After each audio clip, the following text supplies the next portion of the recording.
Michael Quiroga a des choses à vous dire, Frédéric Mitterrand. Ah, Alors, Frédéric c'est le Mitterrand. dossier d'Ahan.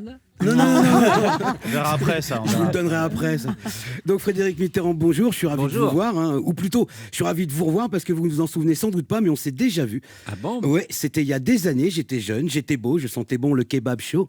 Je traînais à Pigalle avec 3 potes et on est tombé sur vous. Ah oui? Ouais. Et c'était la grande époque du. Bonsoir. Bonsoir. Bonsoir. Bonsoir. Bonsoir. Donc, nous, Bonsoir. on était super impressionnés parce qu'on voyait pas tous les jours des mecs connus. Et Frédéric Mitterrand vous a parlé? Mieux que ça, si je puis dire. Il nous a dragués. Draguer les trois en même temps. Mais les 4, on Non, était 4. C'était insatiable à cette époque. Je crois, ouais, non, mais carrément, non, mais sympa, sourire, hein, et j'avoue que c'était, Non, je j'étais crois. poli et gentil. c'est Oui, tout. non, franchement. Et en tout cas, moi, c'était la première fois que je me faisais draguer par un homme. Hein.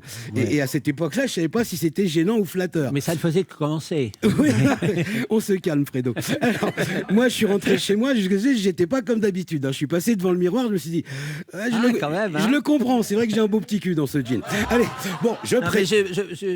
c'est pas.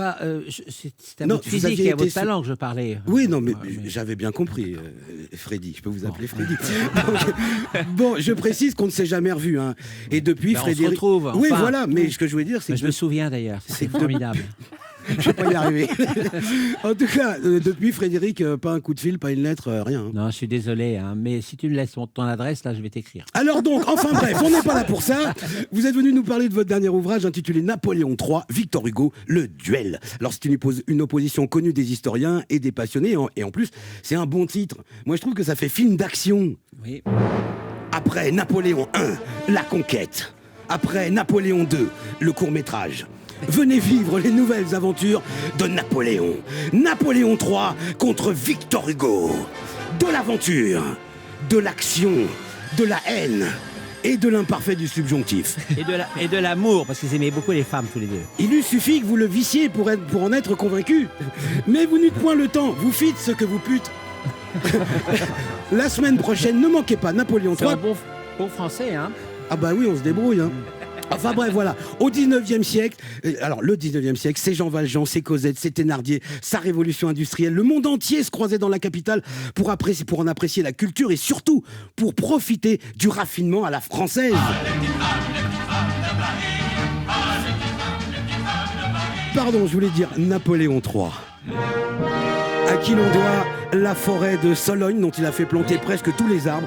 On lui doit la beauté des Landes, on lui doit les associations. Vous l'avez dit, le développement des premières caisses de retraite, le développement du chemin de fer, le développement du droit de grève. Oups. Ça, c'était sa première erreur. Développer les caisses de retraite, le chemin de fer et le droit de grève en même temps. Ça n'a pas la tête, non. Le droit de grève, le train et les caisses de retraite, c'est comme la nitro et la glycérine. Faut jamais les mettre dans la même bouteille, sinon ça pète. On apprend ça en 5e quand même. En tout cas, Napoléon III, Victor Hugo, le duel est un livre passionnant pour les passionnés d'histoire dont je suis. Frédéric Mitterrand, un tel ouvrage ne m'étonne pas de vous. Vous avez toujours œuvré pour diffuser la culture au sens large du terme. Alors, contrairement à Albert Léo Schlageter qui disait « Quand j'entends le mot culture, je tire mon revolver », je dirais que personnellement, quand j'entends le mot culture, je tire mon chapeau. Oh, c'est vraiment gentil, hein.